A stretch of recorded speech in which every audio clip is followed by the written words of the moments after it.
Le président de la République, Félix-Antoine Tshisekedi Tshilombo, a regagné Kinshasa vendredi 14 juin 2019 dans la soirée après sa visite officielle de 24 heures à Bujumbura à l'invitation de son homologue burundais Pierre Nkurunziza. Les deux chefs d'État ont, à cette occasion, échangé en tête-à-tête pendant plus de 2 heures sur les questions relatives au renforcement des relations d'amitié et des coopérations bilatérales entre Bujumbura et Kinshasa, concernant notamment la sécurité. Cela en vue d'éradiquer les forces négatives qui écument la plaine frontalière de la Ruzizi pour une paix durable, gage du développement dans la sous-région des Grands Lacs. À sa descente du jet présidentiel, le chef de l'État a été accueilli, comme à son départ, par son directeur de cabinet adjoint chargé des questions politiques, juridiques et administratives, professeur Désiré Kolongele Ebérante, ainsi que quelques autorités de la ville, tant civiles que sécuritaires, avec à la tête le gouverneur de province, Gentini Ngobila. Après un bref entretien au pavillon présidentiel avec ses collaborateurs, dont les directeurs de cabinet Vital Kamerhe, son cortège a pris la direction du centre-ville pour sa résidence officielle de la cité de l'Union africaine.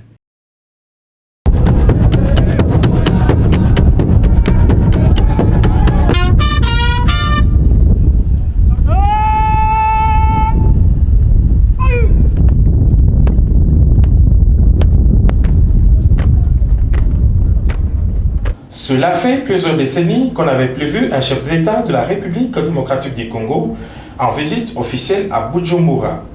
Quand le président Félix-Antoine Tshisekedi Tshilombo arrive ce vendredi en début d'après-midi, son homologue Pierre Nkurunziza et tous ses officiels civils et militaires sont rangés pour lui rendre les honneurs et lui témoigner d'un accueil fraternel. Jusqu'ici, Pierre Nkurunziza était le seul voisin que le président Félix-Antoine Tshisekedi n'avait pas encore rencontré à Kinshasa ou dans son propre pays. C'est dans une ambiance euphorique que les deux chefs d'État ont quitté l'aéroport de Bujumbura sous les ovations de la colonie congolaise locale et de centaines de partisans venus de Bukavu et de la ville voisine d'Uvira.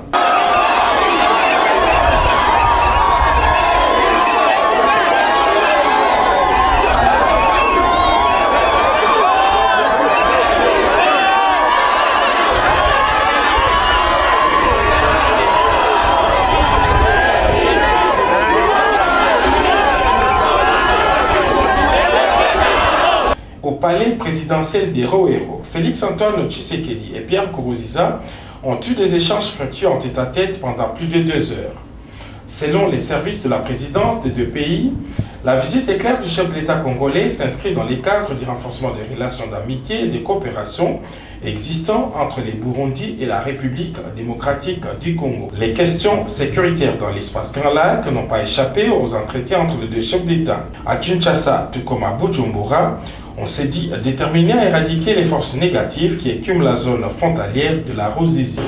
Ayant procédé à l'évaluation de la coopération entre les deux pays et relevé le faible niveau de mise en œuvre des accords existants, les deux chefs d'État ont recadré la stratégie de redynamisation de cette coopération par la redéfinition d'un nouveau programme de travail sous-tendu par des actions concrètes.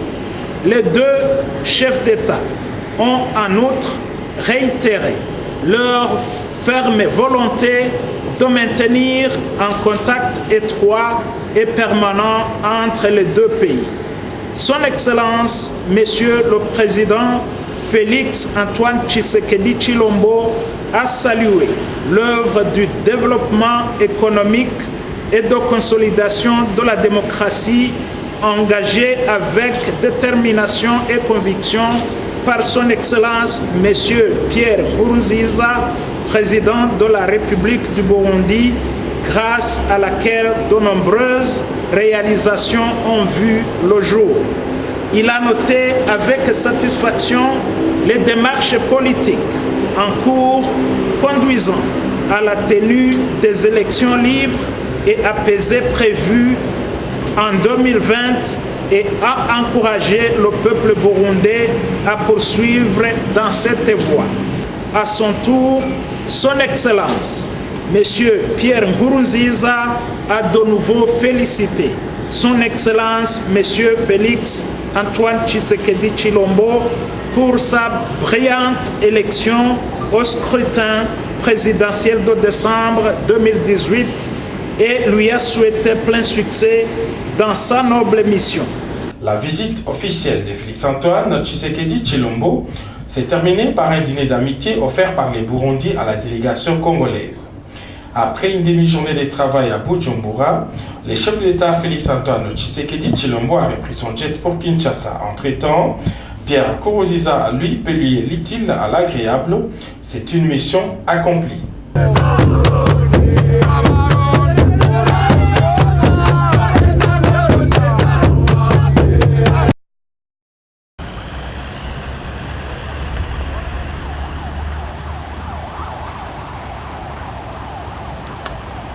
Peu avant la rencontre au sommet entre les deux chefs d'État, le président congolais a eu une matinée très chargée. Il a été convié, accompagné du ministre des Affaires étrangères tanzanien, M. Kaboudi, à se rendre au site de la construction d'un chemin de fer moderne. Ce chemin de fer, dont les travaux sont financés avec des fonds propres, va relier plusieurs pays, en l'occurrence le Rwanda, le Burundi, la Zambie, la RDC, avec point de départ à Dar es Salaam. Ce grand projet va permettre une intégration régionale, facilitant les échanges entre les populations, mais et surtout la circulation des biens et des personnes non sans trafic commercial. Il va aussi permettre de relier les villes comme Kigoma, Moba, Kalemi, Lubumbashi, pour ne parler que du cas du Congo. Un rail moderne capable de supporter 35 tonnes. Sa longueur sera de 1600 km. Le train électrique va rouler à une vitesse de 160 km/h pour les passagers et 120 km/h pour les marchandises. Comme on peut le constater, ceci trouve son importance pour les autres dans la mesure où c'est une ouverture à l'océan Indien par le port de Dar es Salaam. Au port de Dar es Salaam, Félix-Antoine Tshisekedi Tshilombo était ravi de découvrir le gigantisme de cette installation portuaire. Il a été flatté par les réalisations du Dr John Pombe Magufuli. Il n'a pas hésité d'affirmer que la RDC va imiter l'exemple tanzanien dans la construction des infrastructures qui offrent des opportunités considérables pour la sous-région. Cette visite que j'effectue dans votre pays a pour but de raffermir les relations entre la République démocratique du Congo, mon pays, et la République sœur de Tanzanie. Et bien entendu, pour raffermir ces relations, il n'y a pas meilleure chose que ces infrastructures que nous venons visiter aujourd'hui. En effet, ces infrastructures vont accroître la possibilité d'échange entre nos concitoyens. La session ordinaire de mars 2019 a été ponctuée d'intenses activités, a affirmé la présidente de l'Assemblée nationale dans son discours de clôture. Des séances de travail aux consultations avec les honorables députés nationaux, les présidents des groupes parlementaires, les réseaux des femmes et des jeunes parlementaires, ainsi que les visites de travail ou des courtoisies des personnalités tant nationales qu'internationales, a relevé l'honorable Janine Mabunda Dioko. Parlons de la CENI, cette institution d'appui à la démocratie qui aurait dû déposer au cours de cette session ordinaire son rapport annuel à la fin de chaque processus électoral, n'a pas pu le faire du fait de la poursuite de l'examen par la Cour constitutionnelle des contentieux électoraux, a-t-elle indiqué.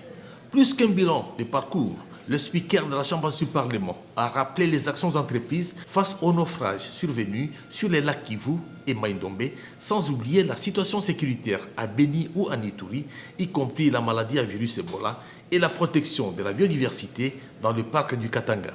La session ordinaire de mars 2019 s'achève, mais laisse derrière elle certaines matières urgentes qui concourent au bon fonctionnement des institutions. Il a plu à son Excellence, Monsieur le Président de la République, Monsieur Félix Antoine Tshisekedi Tshilombo, de nommer le Premier ministre Sylvestre Ilunga Ilukamba comme Premier ministre, chef du gouvernement. Cependant, notre Chambre n'a pu accomplir avant la fin de la présente session le devoir prescrit par l'article 90 précité, à savoir l'approbation du programme du gouvernement suivi de son investiture. C'est pourquoi une concertation avec les autres institutions compétentes s'imposera en vue de la convocation d'une session extraordinaire dès la nomination des membres du gouvernement. Cette session extraordinaire, une fois convoquée, sera mise à profit pour examiner et adopter le projet de règlement intérieur du Congrès, et ce, en application des dispositions de l'article 114 alinéa 3 de la Constitution. Avec la clôture de la session de mars, débutent les vacances parlementaires. Selon la présidente de l'Assemblée nationale, il s'agit des moments de demeurer à l'écoute de ses électeurs.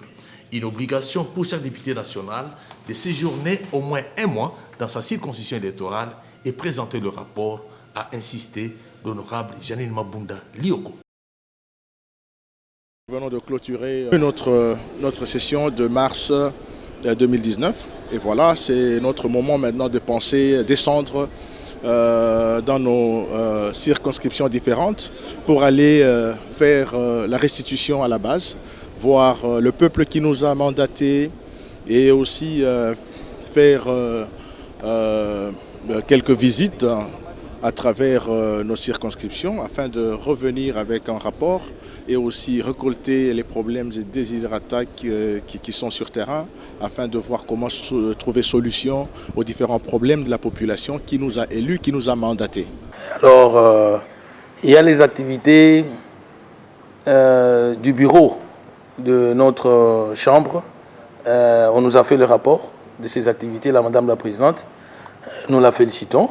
On s'est en contact avec le chef de l'État, son Excellence Félix Antoine Tshisekedi Tshilombo, dans l'intérêt de l'harmonisation des points de vue et du bon fonctionnement des institutions. Nous travaillons dans leur intérêt, pour leur bien-être. Nous attendons alors la mise en place du gouvernement.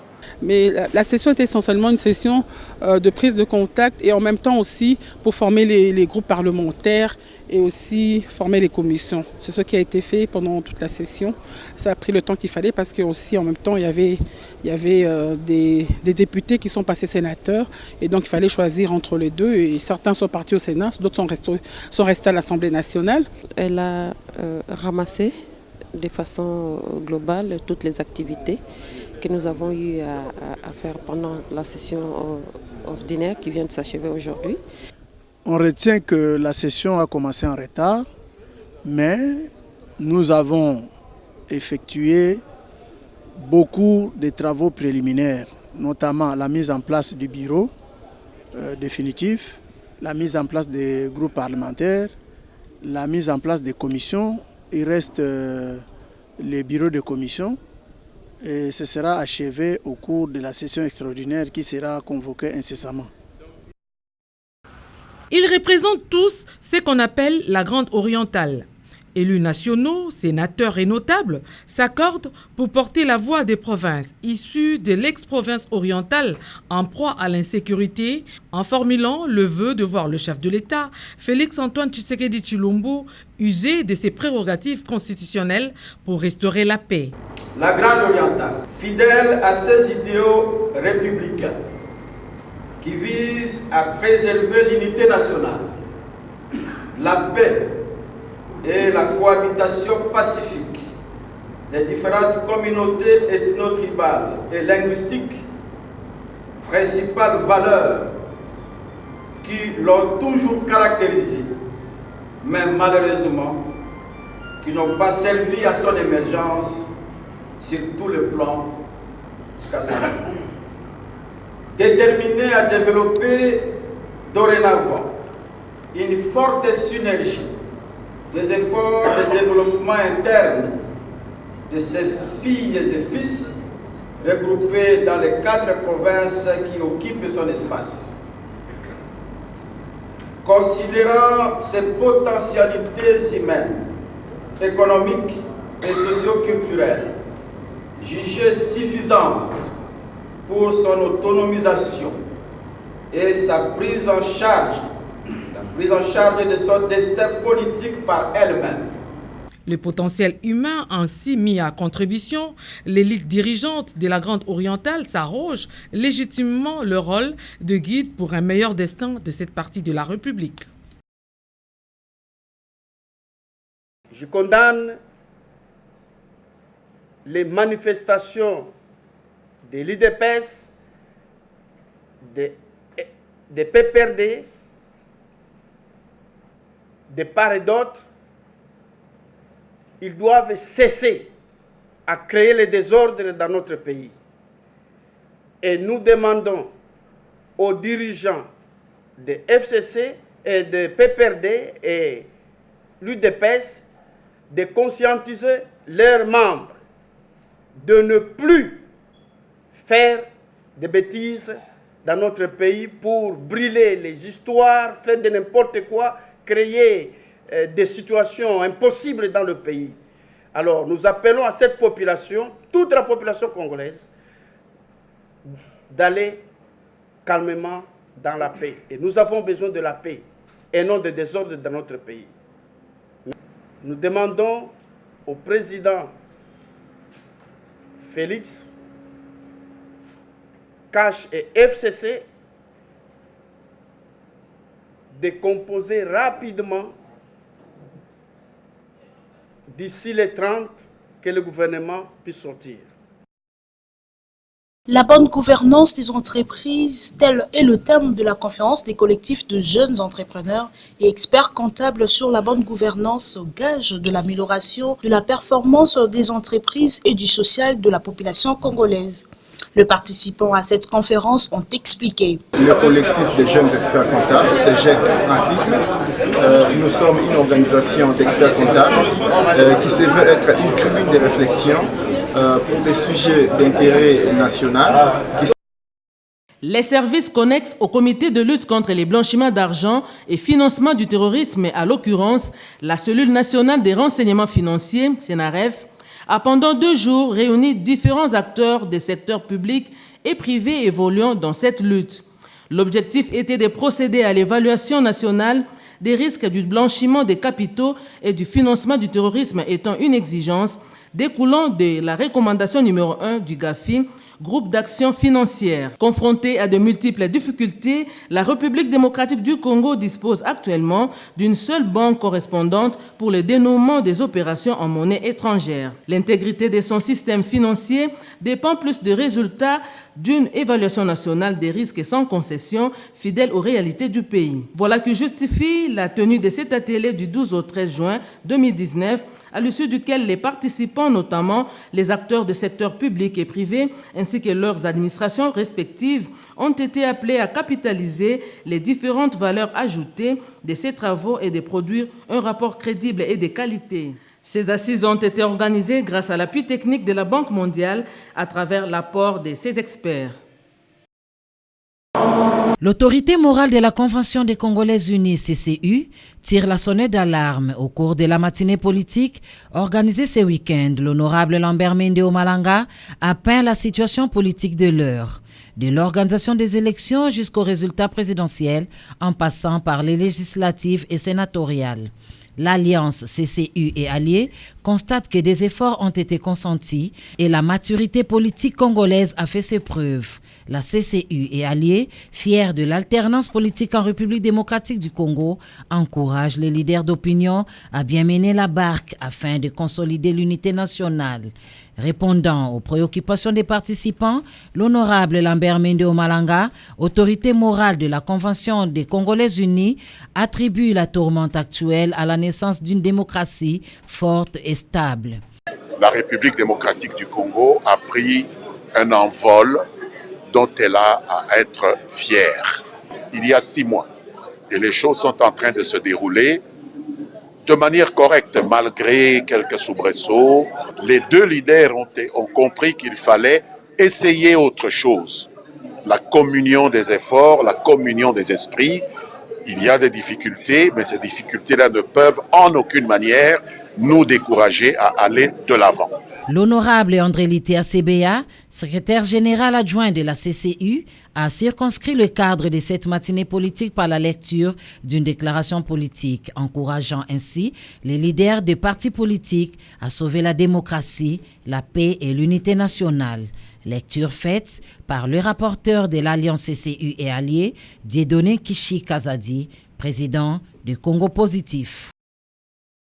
C'était si merveilleux et surprenant. Les résultats faits par la 4e force politique du Front commun pour le Congo, la plateforme Alliance des acteurs pour la bonne gouvernance du Congo, dont les coordonnateurs et l'honorable Julien Paluku Kaongia, autorité morale du bloc uni pour la renaissance et l'émergence du Congo, de par sa participation à la course électorale en 2018. Au cours de cette rencontre, il a été question des orientations par rapport aux enjeux politiques de l'heure et d'examiner la situation des députés nationaux. La plateforme Alliance des acteurs pour la bonne gouvernance du Congo, invalidée par la Cour constitutionnelle. Toute la surprise a été pour les cadres et membres de cette plateforme politique, membres du FCC, de constater avec regret et précision après analyse et débat des arrêts de la Cour constitutionnelle invalidant 3 de leurs députés nationaux. Le règlement politique ABC a introduit dès lors 3 requêtes en rectification d'erreurs matérielles flagrantes constatées dans les dossiers et ont été régulièrement constituées et déposées au greffe de la Cour constitutionnelle. C'est pourquoi notre règlement politique s'en remet à la sagesse du premier président de la Cour constitutionnelle pour la mise en place d'une chambre spéciale avec détermination de contribuer à l'émergence de la République démocratique du Congo d'ici 2030 qui vit aller loin, ménage sa monture, dit-on. L'école technique de la Gombe a servi de cadre à la rencontre entre la conseillère du chef de l'État en charge de relations publiques, Bibiche Kabengele, et les femmes veuves des militaires. Une rencontre organisée par le président de la coalition pour l'appui et la consolidation de l'alternance, Kal Fiyou Ndondoboni. Les veuves des militaires ont saisi l'opportunité pour remettre à la représentante du chef de l'État un mémo reprenant leurs doléances et revendications en tant qu'épouses des militaires décédés ayant servi le pays sous le drapeau. Ces femmes ont demandé à la conseillère du chef de l'État de transmettre leur mémo au président de la République, une requête acceptée par cette dernière. J'ai été touchée premièrement par l'invitation de mon frère Fiyou Ndondoboni à rencontrer ces femmes. Et tout de suite, je n'ai pas hésité à les écouter et puis à prendre en compte leurs soucis. Voilà pourquoi je suis. Une réponse de la part du chef de l'État, une réponse positive, ça c'est sûr. Pour l'instant, je ne peux rien dire. Il y aura sûrement une commission qui va statuer sur cette situation. Moi, je ne suis qu'un instrument, donc je vais transporter, je vais apporter ce mémo auprès du chef de l'État et c'est avec lui que nous allons décider. Les femmes veuves ont manifesté leur joie. Elles se disent surprises par la réaction spontanée de la conseillère du chef de l'État, chose qu'elles n'ont jamais vécue dans le passé.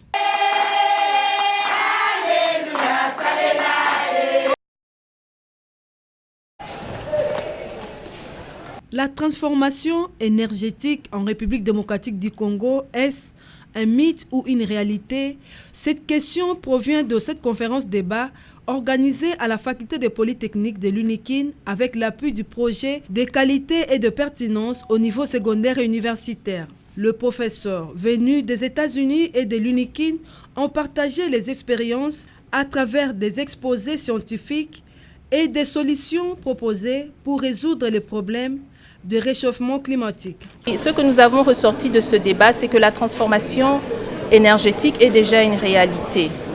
Que nous le voulions ou pas, c'est une réalité. Donc c'est à nous de savoir si nous allons pouvoir diriger cette transformation énergétique au Congo afin qu'elle profite au Congo, ou bien si nous allons la subir, puisque nous avons plus de 60% des réserves du cobalt, par exemple, qui est un produit très nécessaire pour permettre cette transformation énergétique.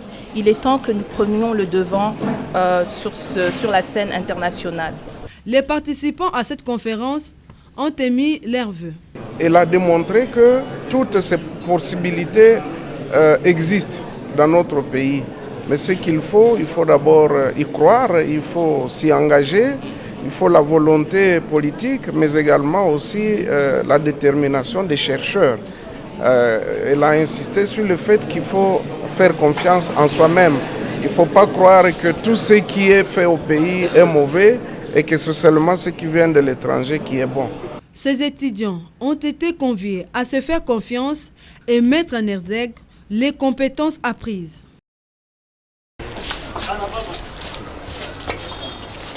Les centres de ressources des enseignants de Kinshasa, cadre choisi pour la remise officielle et symbolique des diplômes d'État, session 2014 par les ministres intérimaires de l'EPSP aux inspecteurs principaux provinciaux de Kinshasa.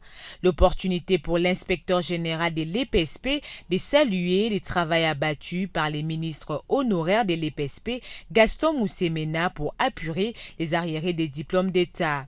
Avant de demander l'implication du ministre Emery Okunji en vue de décompter la situation de la session 2015.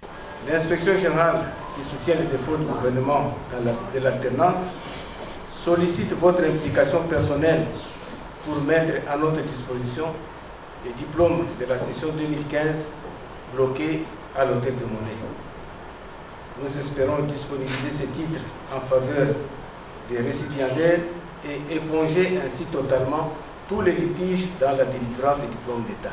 Le ministre intérimaire de l'EPSP qui a rendu hommage au président de la République qui fait de l'éducation l'une des priorités de son quinquennat a loué aussi les efforts de son prédécesseur dans ces domaines. Emery Okunji promet de travailler pour mettre à la disposition de l'inspection générale de l'EPSP les diplômes de la session 2015. Mes sentiments de gratitude vont ensuite à son Excellence, Monsieur le Président de la République démocratique du Congo, chef de l'État, son Excellence, Monsieur Félix Antoine Tshisekedi Tshilombo, qui a inscrit le secteur de l'éducation parmi les priorités de ses actions quinquennales. Je salue les efforts de mon prédécesseur, qui a réussi à un temps record à éponger les litiges dans la délivrance des diplômes d'État des sessions 2012, 2013, 2016, 2017 et 2018 au cours de son mandat à la tête du ministère de l'enseignement primaire, secondaire et professionnel. 252 536 diplômes d'État pour la session 2014 ont été rédigés pour toute la République démocratique du Congo. L'idéal pour les ministères de l'EPSP est de délivrer les diplômes d'État après la publication des résultats de l'examen d'État, comme ce fut le cas lors de la dernière session. Il y va de l'honneur et de la dignité du pays.